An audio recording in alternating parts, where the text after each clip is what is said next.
How's it going, everybody? Joe Scott44 back again with a brand new video, and today this is going to be my review of my trip to Nottingham back on Sunday. I was going to do this like a couple of days beforehand when I got back, but I was really busy at the time, so I never really got a chance.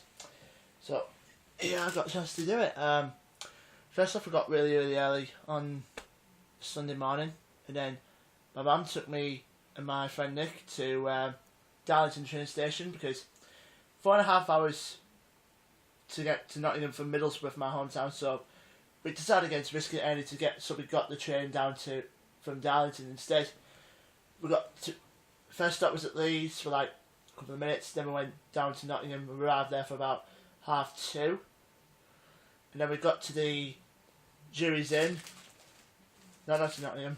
Yeah, got to Nottingham for 2:30, and then we stopped at our hotel, which is the Jury's Inn. Quite a good place really, because they do a lot of hotels across the UK, kind of similar with the Thistle brands and the Hilton brands, Premier Inn, that kind of stuff. Anyway, we got there, got freshed up and all that, and then I had to wait down to the bar for a bit, and then I got in contact with a couple of my friends here on YouTube. Gavin Knotts phoned me and said that him, the legend RB92, told us some attitude in Speedy and One, where we're just there at the station, and then Gavin phoned me to say where they want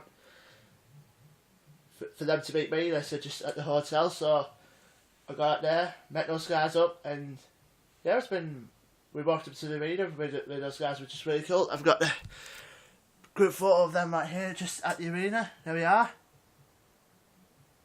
See, it's me, Liam One, give him the old click pause. So yeah, it was really great to meet those guys, and then we just made our way to the arena. And usually when I go to the arena, I have a look at the merchandise stalls and all that, and I managed to pick up a t-shirt while I'm there. That's the arena we went to, the Capital FM Arena, and the t-shirt I've got. So give me a sec. You probably would recognise it by the colour. I'm not ashamed to admit that I'm a bit of a fruity pebble, but yeah, I got this for £25, which are normally they sell the t-shirts every time they're at the WWE live events. And all that, yep, and all that. So I've got the new John Cena t-shirt right here. Not bad for 25 quid. So I was going to go for that or the CM Punk shirt, one of the two, but I'm going to save when I get the CM Punk shirt from Euroshop.com when I do decide to get it. Yeah, we've got a couple of t-shirts on offer. They didn't sell the Daniel Bryan Yes t-shirt, which is a bit of a shame. But I was because we and the other lads would chant throughout the whole day like, yes, yes, yes, we're on our way to the arena. So, and it was really funny as. And as I'm recording my video diary, I should recall, like I say, all of them were in my channel and all that. So yeah, it was really good. So I got to the show and took our places at the arena. For a drink there, £2.60 for a bottle of Coke. Come on. I mean, it could be cheaper than when I went to the Metro Radio Arena in Newcastle, but well. Anyway, first up the show was you got Kofi Kingston and R-Truth defeating Epico and Primo. These are the matches. Kelly beat and Beth Phoenix with the Divas title. Beth Phoenix won that. She had Eve as a guest referee. So and then we had a bit of a squash match afterwards. Lord Tensai defeating Alex Riley. No sense by means of a squash, basically. And after that, Santino Marella beat David Otunga and The Miz to retain his United States Championship. And then after that was an intermission.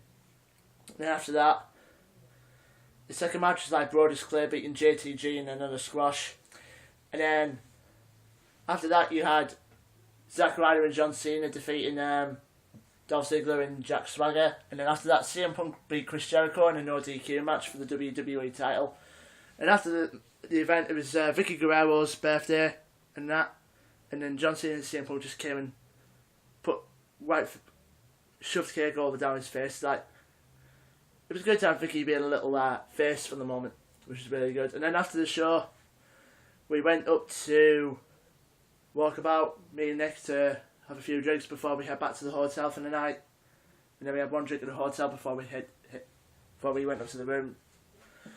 And next day we got up, had breakfast at the hotel.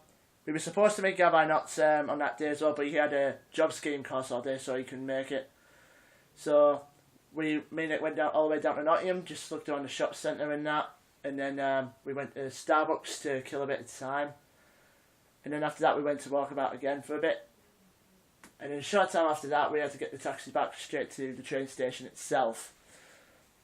And then we had the train from Nottingham to Sheffield. And then once we got to the train back to Darlington, we had to stand up because we had no seats for like the first two stops before we got to Darlow, which was Doncaster and York. And then we went on the way to Darlington. We did eventually get our seats to the end, which was kind of ironic. Yeah, like I say, I went to Nottingham. It was a hell of a good trip. I'll definitely go there again. But I think I'm probably going to go to a TV taping, I think, for the next one. Because the TV tapings are going to be in Birmingham, I think, for November time. Hopefully I'll try and get to Nottingham if I can. But yeah, like I said, I'll definitely visit again to meet up with the group again. The UK Rampage group. So yeah, so it should be a good laugh when I see him again. And no doubt I'll keep in touch with them through Facebook, Twitter and Skype and all that. And also of course here on YouTube. But until then, guys, my trip to Nottingham was definitely a thumbs up. And this is Joe Scar 44. And I'm signing off. Peace.